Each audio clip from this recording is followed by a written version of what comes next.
I just want to say it's wonderful to be here with you. And This is The Express with Gary Allen, your 360-degree view of the world. Now, here's your host, Gary Allen.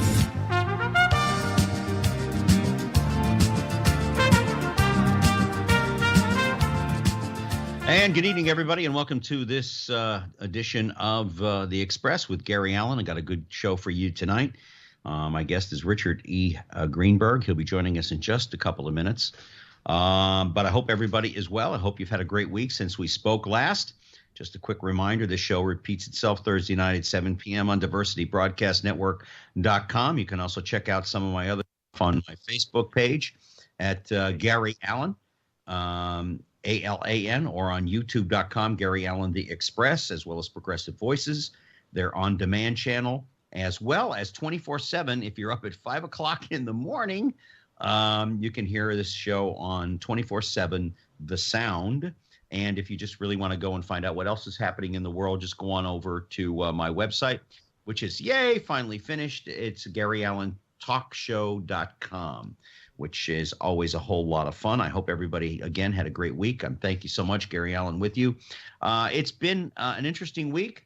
As we found out, the North Koreans may be bombing us in any minute, which I don't take it lightly, but I don't think they have the rockets yet to get any further than maybe Guam or Hawaii at the very most. But who knows? But I wish you all well in between. And if we're not here all together next week, oh, well, we'll all be doing something differently. Richard Greenberg is the author of a fantastic book. He joins us for the second time, Raising Children That Other People Like to Be Around, 5 Common Sense Musts from a father's point of view. Richard is I love this, is an emotionally intelligent, successful team builder, communicator, salesman, corporate executive, patent inventor, and college-level instructor. He is a published author, blogger, and songwriter with 35 years of expertise in the digital distribution, post-production, and entertainment marketing industry. Richard's company, he's vice president of creative affairs at Electric Ideas, I believe, a small creative service company that has provided promotional material for the launches of DirecTV, Fox Sports, and various other clients. Educated at the University of California with the Dale Carnegie programs. He has a BA in English, and he's a blogger. He's a great guy. We've gotten to know each other over a period of time, and only because of some interruptions in the programming, Richard was supposed to join us a while ago back, but we had some minor problems with that. And I thank Richard for coming with us. And Richard, good evening, and thank you so much for joining us here on The Express. My pleasure, Gary. Thanks for having me on. Yes, here it is. What's the weather like out in Southern Cal? I mean, here it's like 97 degrees and 105 with the humidity. Yeah, we're floating in the low 80s to high 80s, and we have more humidity than we typically do. So it's pretty humid out here, but it won't. Last week we were having some thunderstorms, and it was atypical. But, this is typical August, although it's a little humid for us. But pretty much it says hot a lot. Yeah, I remember my days of living in Los Angeles as well. Let's kind of go back and talk about the book like we did the very first time that you were on. What brought you to the point where you decided you wanted to write this book, Raising Children That Other People Would Like to Be Around? Well, basically, I was out to dinner with my wife and family, and there were some children who were misbehaving at another booth. And, I was very impatient about that. And I said to my wife, I just don't understand how parents can allow their children to behave like that. Mm-hmm. And my wife, who was far more pensive than I, said, they just don't know what to do. And I said, what do you mean they don't know what to do? And she said, well, they're just frozen in, a lack of confidence about doing something. And I said, well, I guess what people need is an owner's manual for having children. So being the sort of mechanical guy that I am, I sat down and I tried to write a book about parenting that was like an owner's manual. It was very rational and unemotional and very much about if then, do this, here's why, and this will be your result. And so I sat down and I wrote that book, and it was I got stuck because every owner's manual you have has this section in the back called troubleshooting. It says you have sound but no picture, or Right. the tape won't rewind, or whatever it is. And so I basically said, okay, forget the troubleshooting part. Let's forget that structure, and let's go to coming up with an anagram for the parenting process. So I came up with the word SMART: set an example, make the rules, apply those rules, respect yourself, and teach in everything you do. And then I wrote a chapter about each of those letters in the word SMART, and starting with set an example, which I think is the most important thing that we as parents can do. So I sort of broke down the process in what I thought was a very logical, unemotional way. I laid all the responsibility for the way a child behaves on the parent.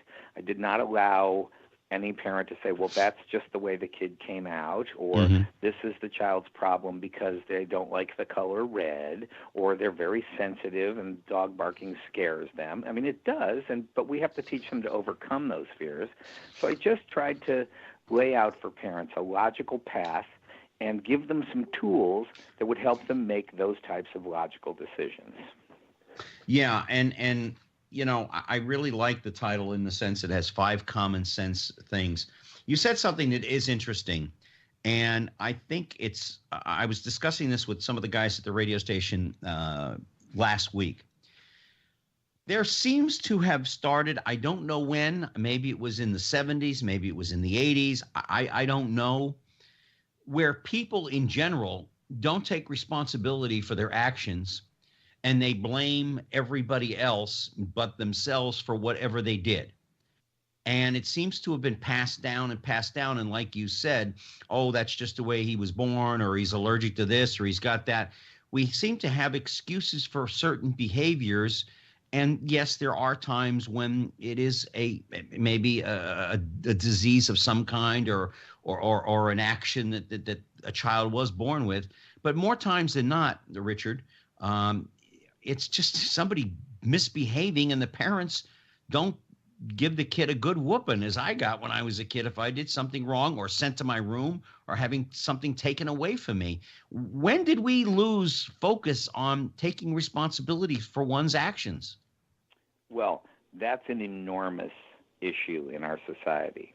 And one of the ways that I deal with the enormity of that issue is that I say, let's start teaching people to take responsibility by teaching our children to do that. So, my personal feeling about accepting responsibility and what happened and how it shifted was when the person spilled their coffee in the car and sued McDonald's because the coffee was so hot. And that was step one in I didn't have any responsibility for the fact that I was stupid and my coffee spilled. And when the person trips on the sidewalk and can sue the city for $1 million because they twisted their ankle, that's another example of a situation where we're rewarding the victim instead of telling people to get over it. And so there are a number of things that are going on today that need to be worked against in terms of enabling weakness instead of encouraging strength. And among those, the fact is that a huge change in the way you and I were raised and the way our children, well, not my children, but many children are raised today, is that if the teacher has a problem with the student, it's the teacher's fault instead of the student's fault. If there's something going on at school that isn't great, that's the problem of the school. And there's a great John Kennedy, I can't quote him literally, but I was watching stuff at the Kennedy Library, and he did a press conference on capital punishment in elementary school. And he said that he believed in capital punishment. Oh, actually, he said he didn't believe in capital punishment, that the principal shouldn't have the right to, smack a child.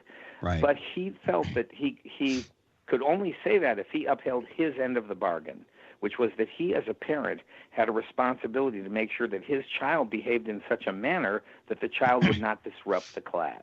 And that he took that responsibility as a parent so that the school wouldn't have to take the responsibility and move to the state of punishing the child. And I think that when we look at that shift of this is anybody's fault but my own, or my child can't be responsible for their behavior, that's sort of the core of what I try and teach parents is your child is your responsibility. Your child's behavior is a reflection on you and the way that you have modeled behavior. Now, there are, variations that occur. We know families that are wonderful families and have a crazy kid, and there are sometimes things that happen that are psychological or physiological or whatever, but I think even under those circumstances, we know people who have had a child with a problem and have learned how to work that so that the child fits in and works properly and understands how they fit into society. And that, to me, is really what, when I wrote Raising Children That Other People Like to Be Around, it meant, kids who can get along in society and who understand the responsibility, learn how to listen and learn how to be respectful and have gratitude. These are values that you teach your child that guide their behavior. It's not an algebra formula. It's not a specific event that happened in history on a specific date, things that get memorized and learned in school. This really comes down to some core stuff, most of which is, sort of poured into your child's mold in the earliest years of their life. You're listening to The Express right here on tmvcafe.com, and you're listening also to Richard E. Greenberg. He's the author of Raising Children That Other People Would Like to Be Around. Gary Allen with you here on The Express. You said one very important word with all of that: values. Yes. We seem to be, I remember growing up as a child, and my parents taught me, you're in the room, but I don't want to hear a word out of you. Yeah. You're seen and not heard. You're lucky to be in the room, and as long as you're quiet, you can stay in the room. Yes. Yes. My father said, if I want to hear from you, I'll tell you what I want you to say. That's and my mother would echo that. My father was, my parents would have dinners and stuff and people over that they worked with or that my dad flew with, or if my uncle was over who was an entertainer, there'd be show business people there. And I, every once in a while, would get brave enough to ask a question, but it better be good and it better not be a rude question. But yeah, my parents believed children were seen and not heard unless you were asked. And even as you're growing up as an adult, my parents were that way. You have something to say, I'll tell you what to say. But values, let's get back to that for a second. Right. Family units. I love Blue Bloods because at the end of the program or somewhere towards the end, they're all sitting around the dinner table and having dinner and talking, whether they're squabbling, but they're talking. I don't think that goes on so much anymore. I don't know how your family were with your children, and I know how we were with ours, but different generation. But I don't think that goes on anymore. Well, it's interesting. There's a huge culprit in our society today, and I'm not a guy who blames things. I mean, I would say despite the fact that our kids all have phones, we still need to communicate with them. And there have to be times that things happen where their phone gets put away. And one of those times is when you sit down at the table to have dinner. Now, one of the things that's happened with my family is my children have grown up and they don't live in the house. And, Joanne and I, my wife and I get to see them probably individually at various times during the week, but we all get together for dinner on Sunday night. I guess it's kind of like Blue Bloods. And we go... what we've found is that the way you attract your children who are grown to a meal is you pay for the meal. And they're all, living they have their early career jobs and they're all living sort of hand to mouth. And so when we say to them, okay, meet us at the soup plantation, which is a big soup buffet, salad buffet place, great economy. We meet there on Sunday nights. We all sit at one table. Our grandchild is there now, and everybody loves seeing the grandchild. Yeah. And so that's a unifying force. And what's fun for us is that they have it sort of automatic in their world. Like they'll communicate with us on Sunday that is, this is what people want to do tonight. Here's who can make it. Here's who can't make it. And it's just sort of a given that we're all going to see each other. Now, I think that I'm hopeful that more families get together and do that. When they were young, as a Jewish family, we used Shabbat, we used Friday night as an opportunity to gather all the kids. And we used to say, we're going to have, and my parents did this too, so this is a tradition from, generation to generation. What we did was we had them, we lit candles on Friday night, and we said prayers that were not, it wasn't an oppressive event, and we said some of them in English, and the English was we're here to all gather together to say thanks once a week for the wonderful Right. things we have in our life. What are the Yes. wonderful things we have in our life? And we went around the table and talked about something wonderful from each person, and then we were grateful. That teaches them gratitude. So no matter what your excuse is, no matter what your religion is, use the things that you can use to unify your family to bring them all together for these meals and these occasions. And we have found that really, and by the way, when they were teenagers and they had a date or something, we didn't force them to stay home and have dinner with us. We did say to them, we're going to light the candles and then you can go. So that we didn't want it to be oppressive. We didn't want it to limit their social life. We didn't want it to be a drag. We wanted it to be a family enhancement and a ritual that we would do together. And chances are that they're going to do that with their children, which is how you build into their lives a ritual that creates exactly what you talked about with Blue Bloods, that event on which the whole family is communicating. Yeah. And, so one of the things in my book is that I put a questionnaire in the book in the set and example part, because we were talking about values.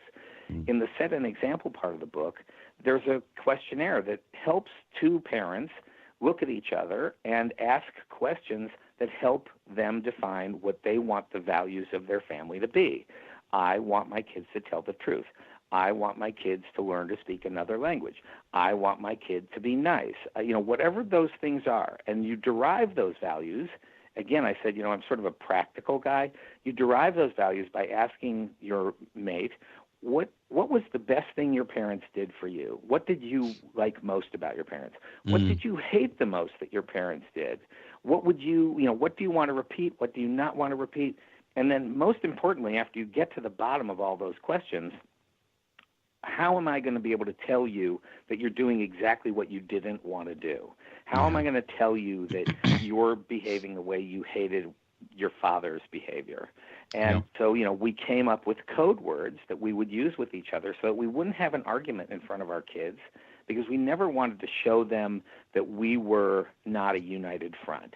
It didn't mean we didn't disagree. It just meant that we felt it was better for them to believe that we were a unit, that we were not, that we were indivisible. And, they learned over the years what dad's flexibilities were versus what mom's flexibilities are. And, they knew how to play us, and they still know how to play us. But we know we're being played. And that's the most fun part about it is, as I said, we buy dinner because we know that brings them to the restaurant. Yeah, no, that's always good. What the hey? You said something also too here about you didn't want to show fighting between you and your wife, and of course, in every marriage there are those moments where it's kind of like you're screaming or yelling at each other. It's impossible to avoid that. It happens. It's two human beings, and you don't always see eye to eye. Do you think that a lot of the problems that we have with children today in families that are dysfunctional is the mere fact of the times that we live in, the economic times we live in, and the fact that most people are living paycheck to paycheck, and there is a lot of squabbling or arguing or discontent underneath the covers, in a sense, and the kids sense that, and they maybe are a little afraid? It's so interesting because Joanne and I had this conversation yesterday. In case it's not clear, like everything that I think is basically a product of having hashed this out with my wife. And, part of what we talked about was with regard to our grandchild, and our advice to our children was, your child is a recording device. They're sitting and they are recording everything you do in your life. And that has to do with the way you treat each other and how you navigate the world, and whether you say thank you to the person at the market, and whether you're on your phone when you should be interacting with somebody, and whether you return the cart. All kinds of, every little thing you do is being recorded. And so as far as sort of disagreement, I think it's important. My parents fought like cats and dogs, and I got pretty sick of that, frankly. I grew up to be a non-confrontational kind of person, much more of a sort of let me see if I can understand why that person is being the way they're being, and maybe I can address it in a way that would be more sensitive. And, the fact is that the most important part of that is to allow your child to know that they're not the reason you're upset, that they're not the problem, that mommies and daddies have issues that they have to deal with that are separate from the joy of raising their children. And somehow you have to make it very clear that that has nothing to do with whether you guys love your kids. And, there's a lot of divorce in the world. Yes. And in some cases I have found that divorce has been beneficial to the way fathers relate to their children, because typically the father hasn't been involved. The mother is resenting the father because he hasn't been involved. The relationship begins to fall apart, or it can also be that the mother is so focused on the children that she's not paying attention to the father, which is, something that my daughter observed early when she was 14. I picked her up from a play date and I said, how was your time with the other family? She said, it was great. Their family's just like ours. And I said, what does that mean, their family's just like ours? And she said, well, their dad treats their mom like she's his wife, not like she's the mother of his children. And I said, what do you mean by that, Em? And she said, well, I have friends whose mothers, that's all they do is take care of their kids, and they're not even really nice to their husbands.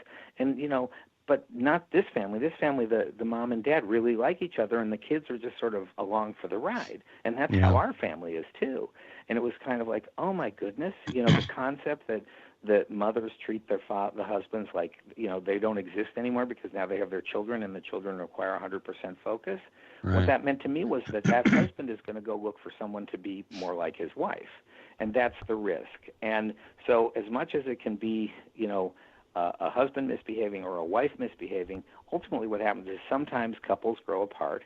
And when that happens, sometimes the dads pick up much more of the responsibility than they had ever had before, and their relationship with their children improves.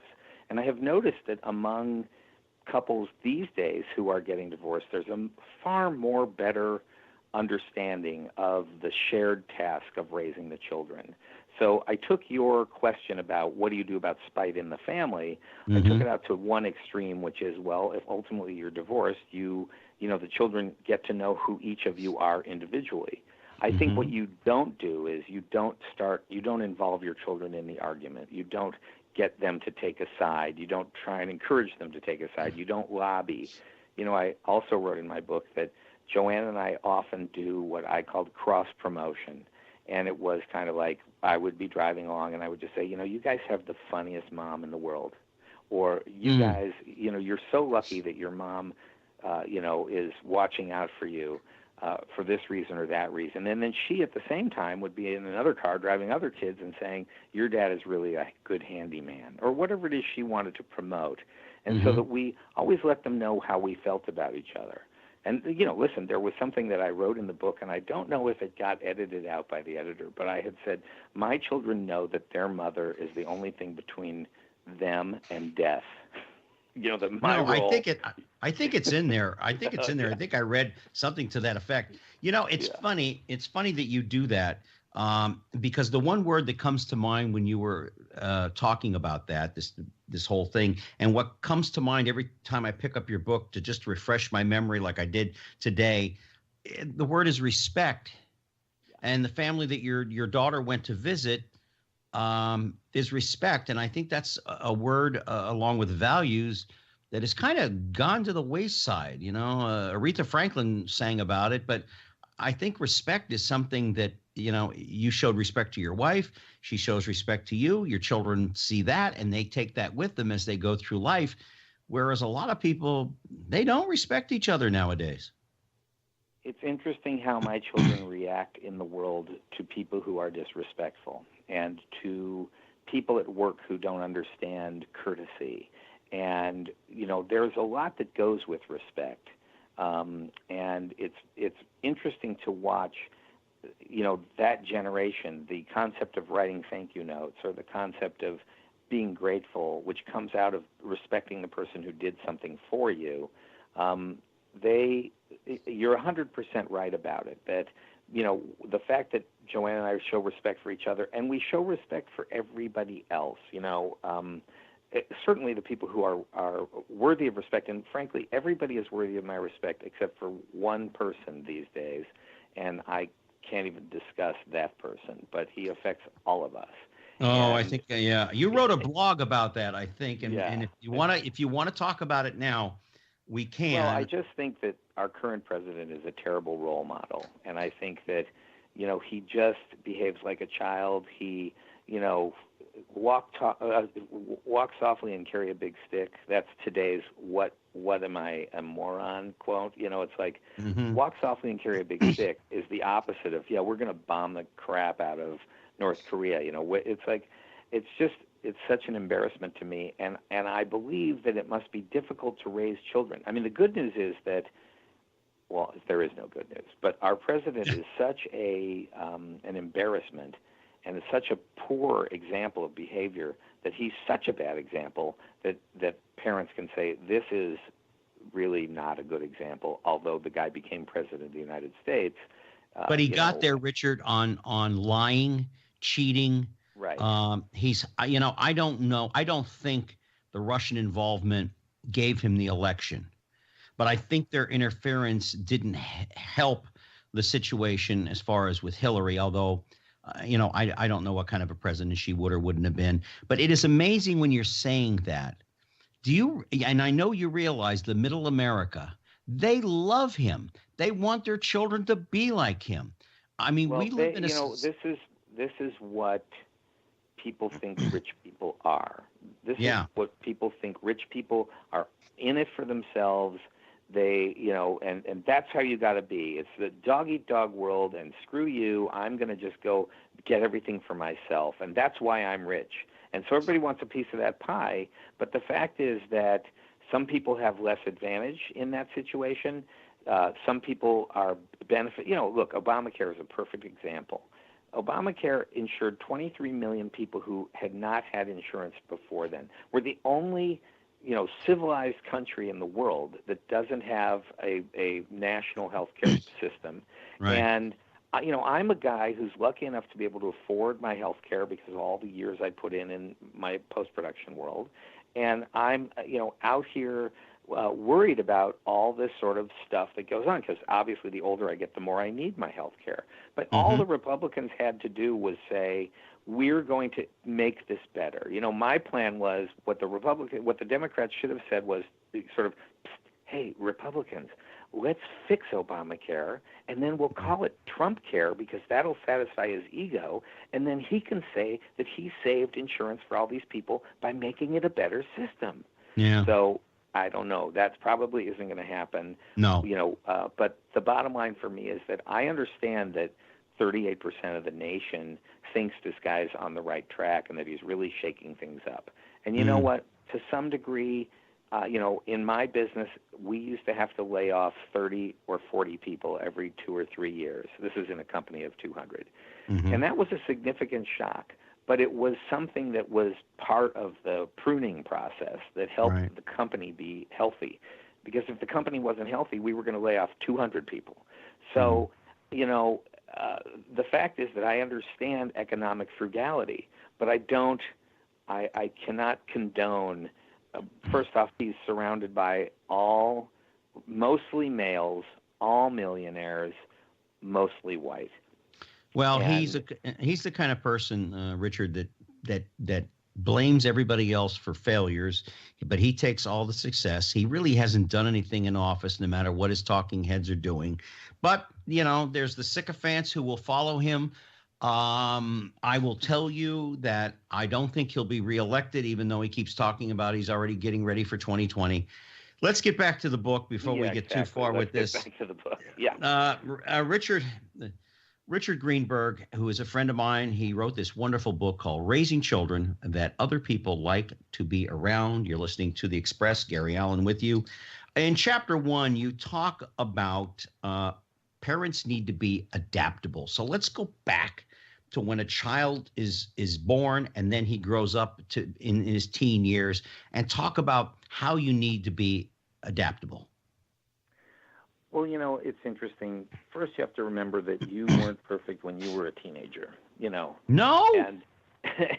Well, wait a minute. Now, wait a minute, Richard. My mother thought I was, being an MOT with you and all my other friends.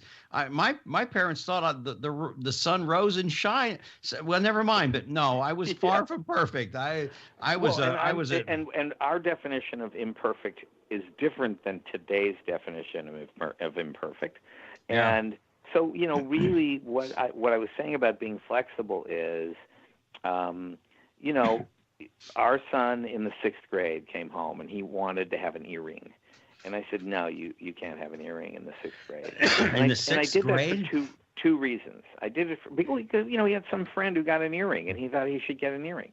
And I did it for 2 reasons. The first reason I did it for was what I said to him, which is, I own your body until you're 18 years old. That's just the way it goes. And he was like, oh, okay.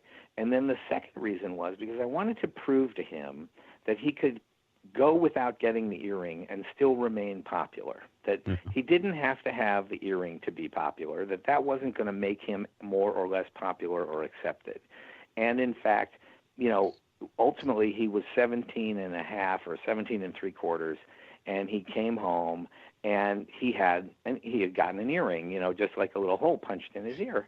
And he told Joanne about it, and he was like really worried that I was really going to yell at him, which, by the way, I didn't really yell at people. I just would show them I was disappointed.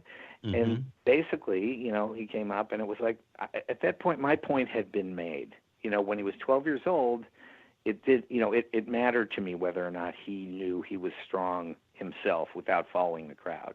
At 17 and a half, the difference between that and 18 is not very important.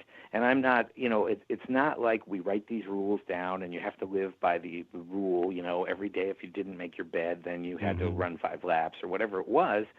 So, I sort of looked at that like, yeah, you're old enough now to make that decision. You can, that's your decision to make. And, as far as the music they would listen to, again, what I didn't like was when they were antisocial, when the music they were listening to kept them from being able to talk.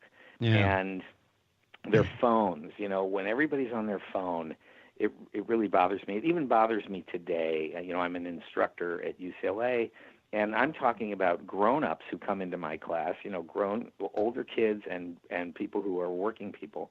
And I don't know whether to say, everybody put your phone in this box, and at the end of class you can pick your phone up. Yeah. Which is a strategy that a lot of people I know use. And because I can see that they're not present when I'm trying to teach them something. So, and some of them use their computers in class and blah, blah, blah. But the point is that I see moms walking their children in strollers, and the moms are on the phone. They're either talking or they're reading or they're texting. But what they're not doing is saying, look at this flower. Let's smell that flower. What do you think? Or singing a little song to their kid. So, that part worries me in terms of how we can keep our kids from being sort of too selfish and too self-involved. My father had a rule that no one in the house had facial hair, no beards, no mustaches. Yeah. And finally, and he gave me a similar speech, and so did my mom. We own you until you leave us. And then when I went off to the military, my father said, aha, now the government owes you. Yeah, exactly. So I grew a mustache after I got out of basic training in the Air Force. And I came home on leave once, and he didn't say a word. And I said to him, Dad, you used to raise such a fuss about me having a mustache. He said, well, you're a man now. I can't exactly tell you to shave it off. Then he came to visit me when I lived in L.A., my mother and he. And I had shaved it off by then because now I was 32 or 33, and I wanted to look a little younger. I didn't want to look older. And he looked at me at the airport. Honest to God, Richard, he said, why in the hell did you shave your mustache off? After all those years, 15 years with him about having one, he said, why did you shave it off? And it was so unbelievable. Funny.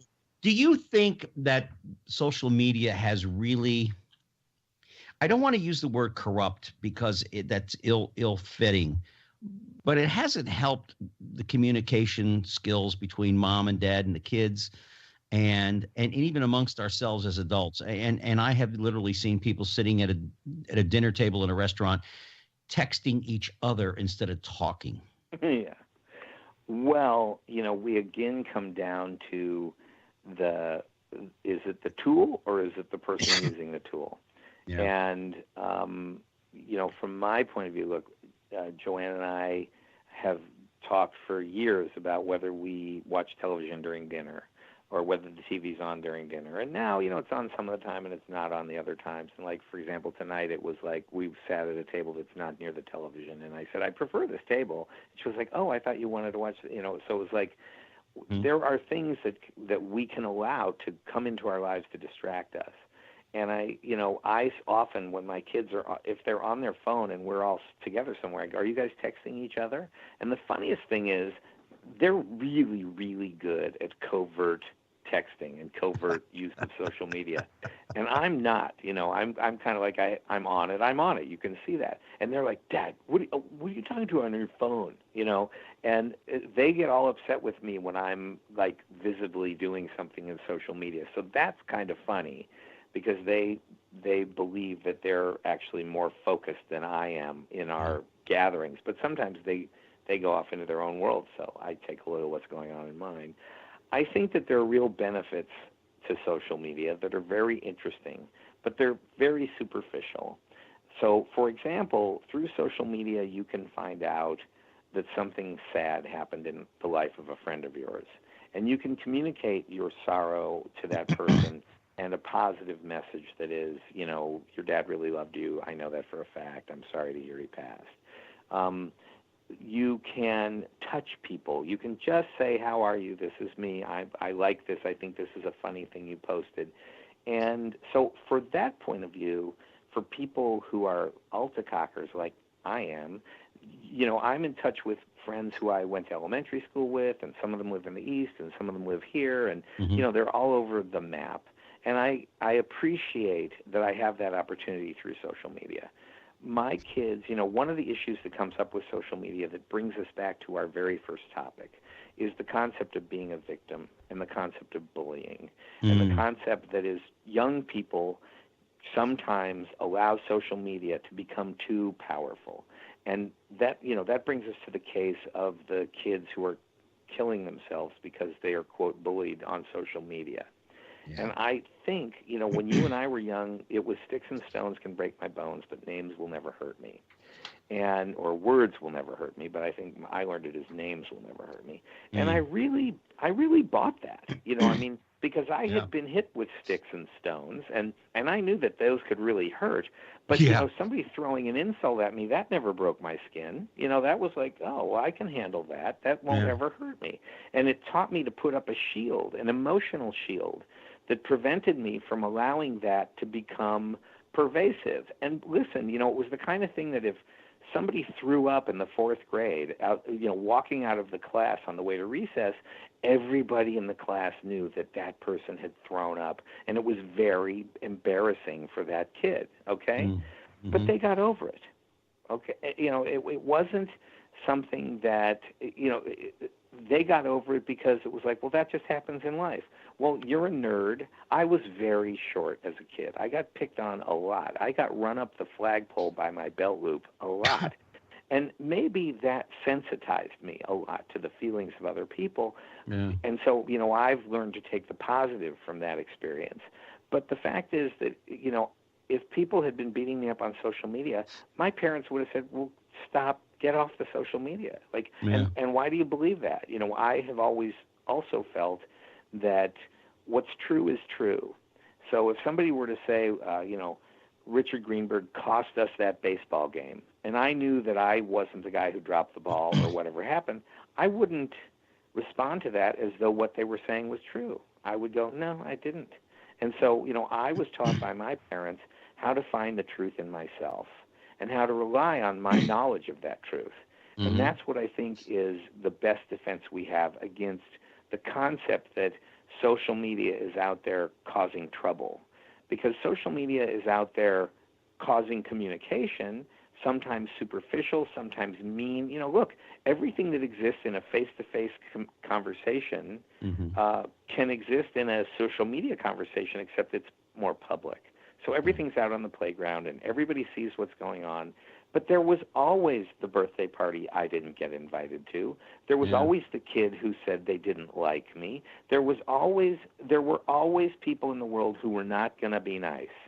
And what I learned from my parents, and it wasn't an easy lesson, was there are people out there like that. You're going to have to learn to deal with them. And so you might as well, because you should not be swayed by what they think of you. You should know who you are. And that, to me, is one of those basic, reasons that Friday night dinner or a regular gathering is helpful, because the family reinforces how our kids feel about each other. And they know they have each other, and they know they have us, and they know they have cousins. And, you build this world that is your child's world where there aren't bullies, where there is support. And I think that, I know it sounds simple and idyllic, and I'm saying it like, I don't live in a place where people get beat up and shot all the time, and the fact is I don't, so maybe it is idyllic. But I've seen that. I've experienced that. I've seen kids be really mean to other kids, and there were fights when I was a kid. So, and my kids have lived through that, because people's emotions run thick everywhere. Yeah. But the key is to teach your children to maintain their calm and to not take anybody too seriously. Absolutely. You're listening to The Express. Gary Allen with you, along with my guest, Richard Greenberg, the author of Raising Children That Other People Would Like to Be Around, 5 Common Sense Must for a Father's Point of View, from a father's point of view. Richard's going to be back with us as soon as he gets this other book of his done, which I guess is his point of view from his wife's point of view on how to raise children. One of these days he's going to get it done, but Richard will be joining us there. Richard, you talk in your book about how important it is to understand your lineage, your grandparents, your great-grandparents, to understand the history of your family. That seems to be missing from a lot of people. Now, I'm an adopted child, so the family that I was adopted into, I know that. But I don't know my history other than that. I mean, whoever my real parents were, I don't know. Birth parents, I should say. Is that it? Is that still hold true? I mean, I know it's in your book, but I mean, I should say, why doesn't it hold true today? Are we losing the concept of the lineage of a family?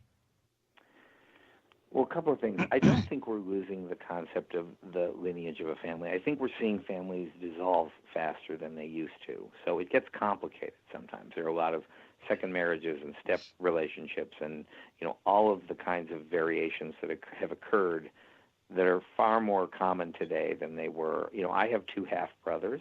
My father remarried and had 2 children, so I have children who are my generation, but they're my children's ages. So they're my kids' uncles, but they're younger than my kids. So, this is one of those things where it comes back to our discussion of open-mindedness. I would have never thought that would have happened in my life. I would have never considered that I was going to have more siblings than the older sister that I had my entire childhood. But the fact is, my father remarried, and I have 2 half-brothers who I totally love, because my mother made a point of having us all go to dinner together on Monday nights. This was another brilliant thing that brought the family together, which was we had a thing called Monday night dinner. My sister's family, my family, and then ultimately my dad and his new family when my parents were divorced.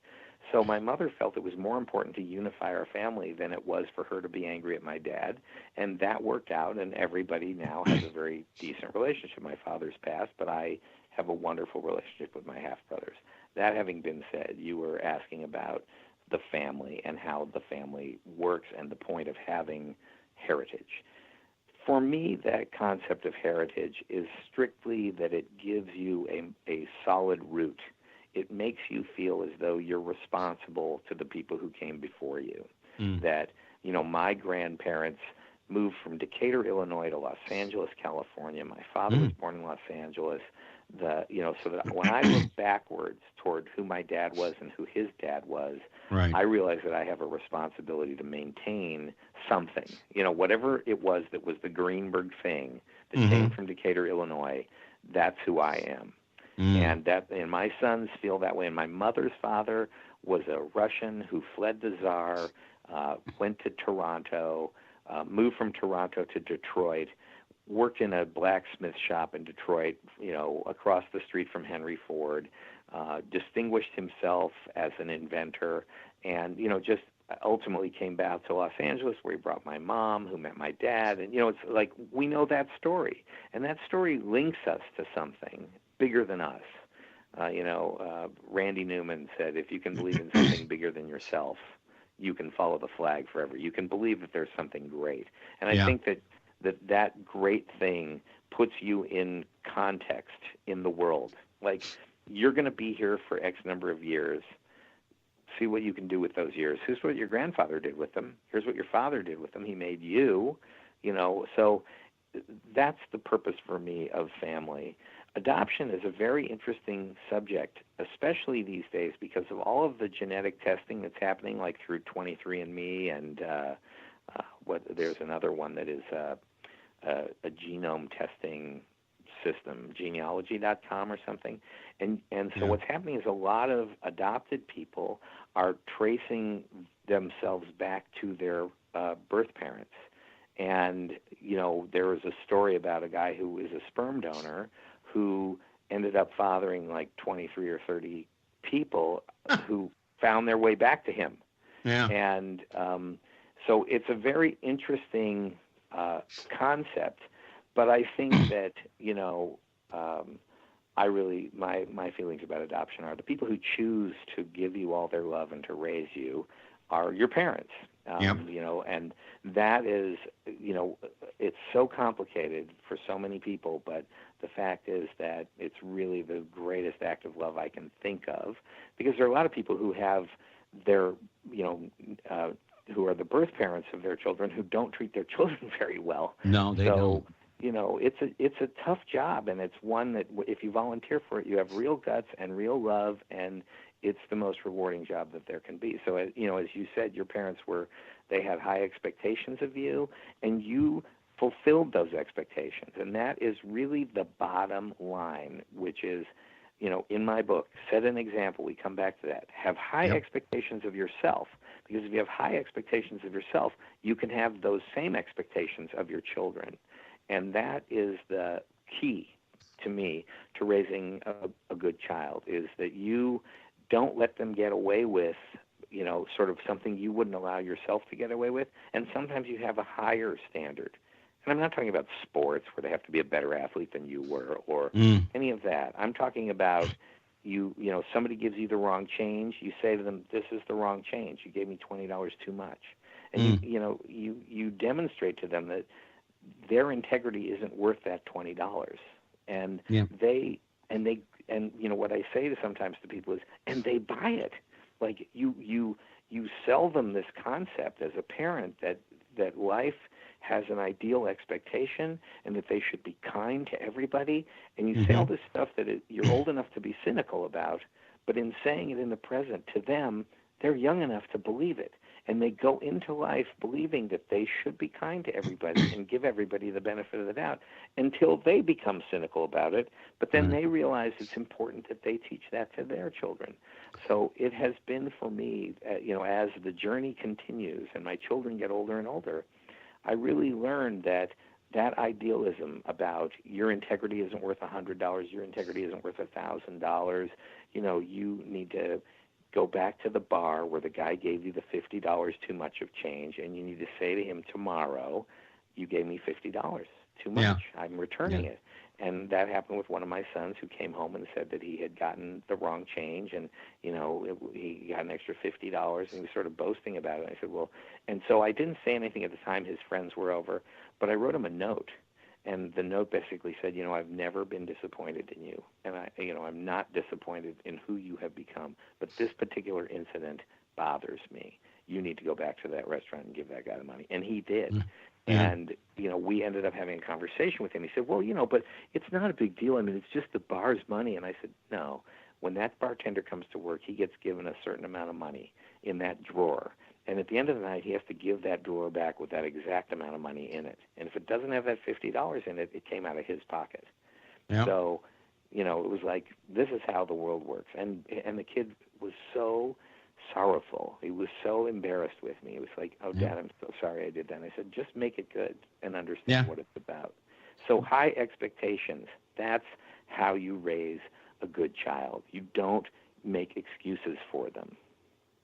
You're talking to Richard Greenberg here on the Express. Gary Allen with you, the author of Raising Children That Other People Like to Be Around. We've got, about 7 or 8 minutes left in the program. By the way, you were talking about, being adopted, very special. My mother and I were both adopted.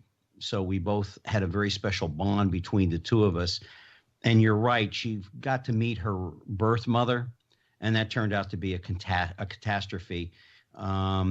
In my case, the state of Pennsylvania wouldn't give me a whole lot of information about anything, as the state of Pennsylvania generally is. And I have no idea I know who my birth father was, but I don't know who my birth mother is. I do have my birth certificate, though, Richard, and I know what my name was at birth. So I have that hanging around. But sometimes finding out who your real parents are if you're adopted is not always the best track of life. Richard, go ahead. It's risky. I have found in my experience that the people I know who've done that have invested a lot of emotion in it and not gotten any back. Yeah, and, it has not worked out. They all ended up believing that what happened to them was much better than what might have happened to them. I love that your mother was an adopted person. I love that because she gave that gift to you. She did. And I saw a special on TV not long ago about that, about adopted children, and they actually interviewed and they pixeled out this woman's face.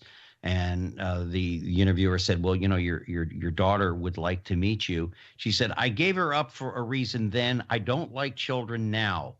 I got knocked up. I don't want the kid. I don't want to meet the kid. I don't care if the kid is anything. I don't have anything anyway," which is true. The woman was, and to tell you the truth, most of the parents that they interviewed on this program were derelicts. They were nobodies. They were like real losers. There were a few people who just, the women were too young. And, it's a story, as my story apparently was. I was adopted 3 days after I was born, and I wasn't put on the doorstep of a church. I mean, everything was legal. But it turned out some of these people shouldn't have children, period. Yeah, I agree. It's very accurate. You talk about in your book on page 52, know your goals. Keep your eye on the big picture is a good way to, avoid not getting bogged down by minutia. Talk about that. Well, again, we come down to what kind of child do you want to raise?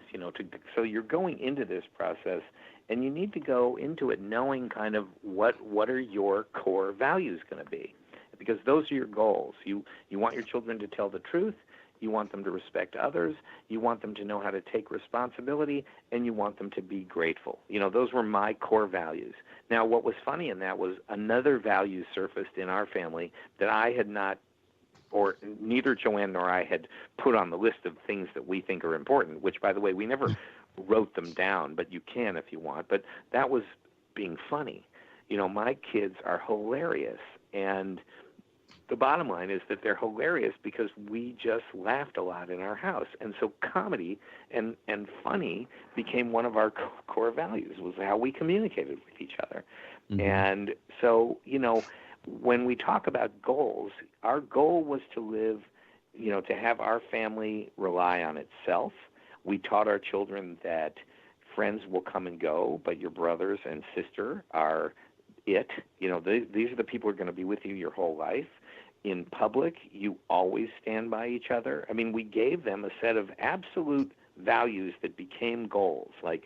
Again, I was unaware of that, of my having preached some idealistic concept, which was your brother is your brother, and if somebody's mistreating your brother, it's the equivalent of them mistreating you, and you can't be their friend if they're not nice to your brother.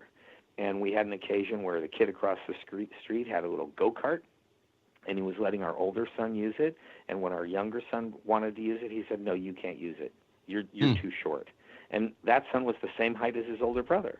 And he came home and he said, "Tracy's being really mean to me, and Aaron's still riding the go-kart." So I called Aaron over and I said, "Aaron, if Tracy's not being nice to Ben, I'm sorry to say this, but in solidarity, you can't really play with Tracy." And Aaron came home. He did the right thing. And I didn't think anything of it. They were 12 and 9 or something. At Benjamin's bachelor party, he said that was the day he knew that his brother loved him and that they were going to be brothers forever. That one crazy idealistic moment turned into something that made a difference for the rest of their lives. And that's the kind of thing where you talk about what are your goals. Your goals are to get your kids to like each other. They're going to fight. There's no question about that. Oh, but, yeah. Joanna and I would always say, well, we don't yell at each other. Do you see us yelling at each other? Why would you guys yell at each other? And, we just kept it peaceful. We said home is a safe haven. We don't come here to fight with each other. We come here to seek refuge from the world because everybody in the world is trying to mess with us. At least at home, we know we're with people we like. And that was how we set it up, and that was one of our goals. So by looking at the big picture, it's not about the music they're listening to. It's not about their haircut. It's not about, how they dress. Mm-hmm. You do need to be aware of who their friends are and how they hang out and whether they are, how respectful they are. We had a boy come over to see Emily, and he came in the front door, and he went straight up to her room, and I went up to her room, and I brought him back down, and I said, when you come to our house, you come into the living room and you say, hey, hi, Richard and Joanne. Is Emily home? Yes. May I go up to her room? Yes. Okay. So, I embarrassed my daughter to death, but I made the point that this is how it works around here. And that was how we did it. And we did it that way with envy of other kids. Like some kids would get cars or fancy stuff. And we would say, there are a lot of people in the world who are richer than we are, and there are a lot of people in the world who are poorer than we are. But we have what we need, and we're grateful for that. And those lessons are the things that, allow you to not deal with the sort of ups and downs and the insanity of the world that surrounds the unit that is your family. We've got a couple of minutes left, about 2 minutes. Richard, what's the biggest takeaway you want people to get from raising children that other people like to be around? I think the biggest takeaway is that we all have it inside ourselves to be very good parents. We all understand the difference between right and wrong. We all understand what we would like our children to be. And even if we've disappointed ourselves, we have the opportunity with our children to have them fulfill a higher goal than maybe our goal would be. And there are a lot of examples of parents who have children who are the first generation going to college or who are striving to do better. And I think that that's how our country works best, is when we teach our children to be productive and to be helpful and to be respectful of other people. And that, just to sum up the whole Trump deal, at the same time, I think there's too much momentum toward tolerance and sort of the kindness that has been existent for the last many years toward other people and mutual respect. We had sort of gotten out of the fear of everybody else concept, and we were dealing with the issues of racism. We were dealing with the issues of cops beating people up, and that doesn't mean cops are bad. I love cops. A huge deal for me, and I am friends with many police, and I really think they do a job that I couldn't ever do. And so, it doesn't mean that I don't like police just because I say that some cops are bad guys and they arrest people for being black. It happens, and we learned that it happened, and we have to face those realities instead of trying to blame immigrants, for example, who aren't a problem, who aren't ruining our public schools, who aren't causing huge problems, but somebody wants to make us feel that they are. So really the biggest takeaway is look at your own family, build a family that has confidence in itself and understands the world, and send those emissaries out into the world, because that's the way we'll make the world a better place. Richard Greenberg, I thank you so much for joining us here on The Express. It has been another exciting hour with you. You're going to come back as soon as you get that other book finished, one about from your wife's perspective. He's Richard Greenberg, Raising Children That Other People Like to Be Around. Thank you again so much for your time to come on The Express tonight. Thanks a lot, Gary. Talk to you soon.